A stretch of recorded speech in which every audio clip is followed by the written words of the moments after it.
Welcome to Razor Edge Productions. I'm Dusty here, your host to an epic adventure through Mr. Pandaria.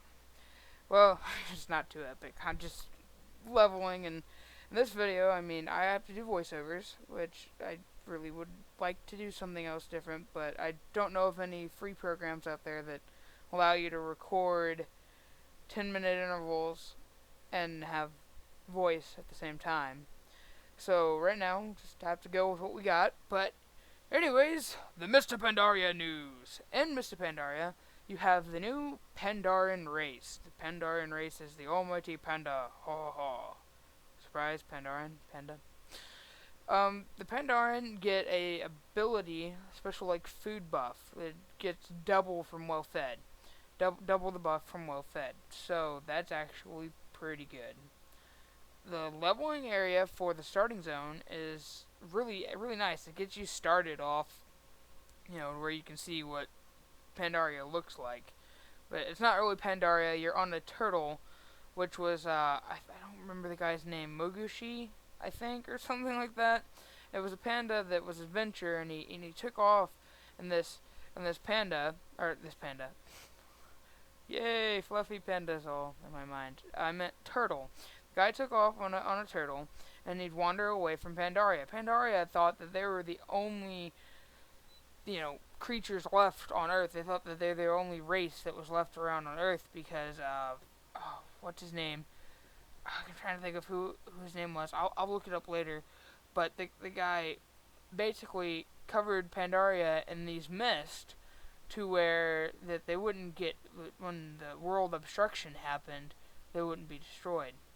And so the Pandaren thought for 10,000s of years they were just alone in the world, and they didn't care. They were happy, subtle lifestyle, easy, nothing, easy going, laid back people. They had farms and everything. There was really nothing bad going on, except this tribe that ran up on Pandaria, the Mogu. The Mogu tribes were enslaving the Pandaren, and they taught themselves how to fight with martial arts because weapons were banned back then. So they only fought with things like pitchforks and other stuff that slaves and farmers would have. But on the guy, the Mogushi, I think his name, I think it's Mogushi. I don't really know, honestly, but I do know there's this guy that took off after Pandaria was owned by the Pandarans, and the Mogu tribe is gone. And they took off. He took off, and he traveled through the world. And he came back, and he was like, guys, there's other people out there. And he found Azeroth and Northrend and all these other people. He said, there's other people out there. Well, they thought he was crazy. And they said, even if there is, why would we want to go? But as the years went on, the turtle got bigger, and more people started going with him. And that's how you end up with the adventuring, like, turtle, and where the Pandaren starting zone is. And the turtles, the reason he chose a turtle is because turtles know how to return home. So, I think that's a pretty cool storyline behind the whole Pandaren starting zone and the Pandaren. I enjoy it. Now, Pandaren showed up in Warcraft 3. It was almost just like an April Fool's joke. They thought it would be funny, and actually more people wanted the Pandaren story from Warcraft 3. I know I did when I played Warcraft 3. I thought, wow, that's pretty cool. I wish we had more of it. I really like Chen. He's very funny.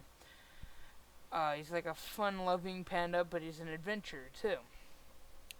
He's in pretty much almost every dungeon that you'll do. There's a couple dungeons, like the Storm Stout dungeon brewery's in so far. That's the only one I've seen he's in. I think he might be in the Jade Temple one. I don't remember. But he's in a lot of the areas where you're questing at too. You'll actually get a quest from him, and he'll be like, well, go follow me to the valley of something, or blah blah blah, stuff like that. You'll follow him around, and he's got a pretty good story. It's a pretty good storyline to it.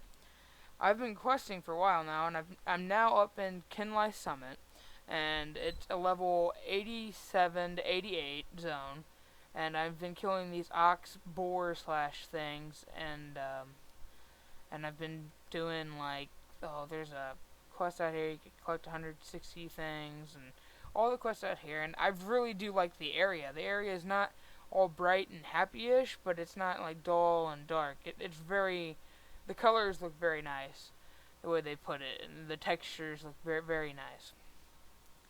It's definitely a smoother launch than Cataclysm. I haven't had any bugs or glitches happen with me.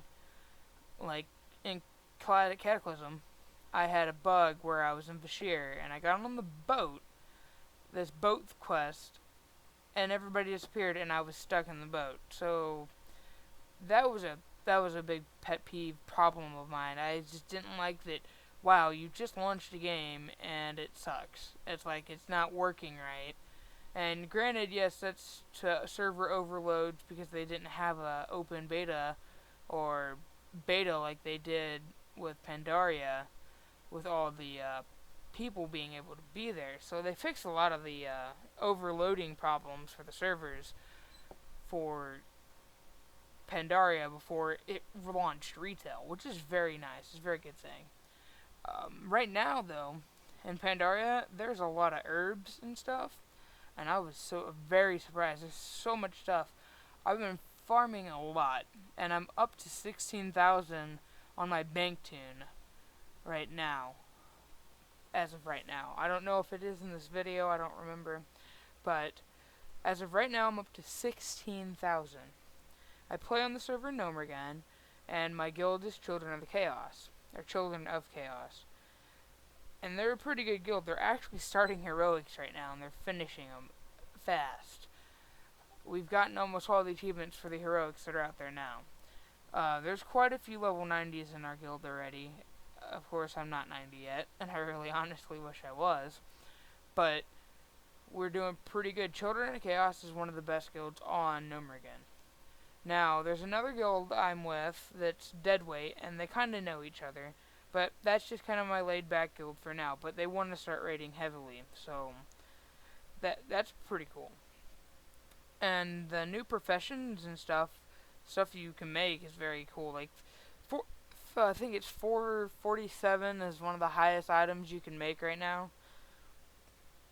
And you can make sets of blues and stuff that are like 81, level 81, that are way higher than 397. Or you can make a 410 item for a level 81 to where it's ridiculous. So you can be level 81 and have these uber pimp gear that nobody else has unless they've made it themselves, which is really cool. And it's selling like hotcakes on the auction house. I picked up a blue mantle of something. I don't remember exactly what it was. It was mantle of something. It was a leather piece, and it was for a level 80, 83, 84. I sold it for 1,000 gold. Somebody bought it. It's crazy. And right now, gold is definitely one of the top things you can make right now, especially at a launch of an expansion. When there's this expansion launch, banking is major. You can bank from pretty much anything. There's a lot of people out there buying the dust. I guess they don't realize that you can get it from like this dust of disappearance. You can get that from the inscription vendor. Now, inscriptionists can make it, and they can make the mind tomes too, or Tome of the Mind clear to change your talents. They can make those too, and you can also buy them. And you don't have to pay 100 gold on the auction house. I don't like that. I always tell people, hey, look, you can go here. Don't buy this from the auction house. A lot of people just live at the auction house, though, which isn't a bad thing. But I just want to tell you guys, have a great day, have fun, play some WoW, and if you can, leave in the description below, what is your favorite WoW expansion? And who's your favorite character out of, like, the storyline? And all I have to say is, have a great day, guys. I mean, I'm making videos. You'll see more videos sooner or later. And I hope you like them. Have a good time.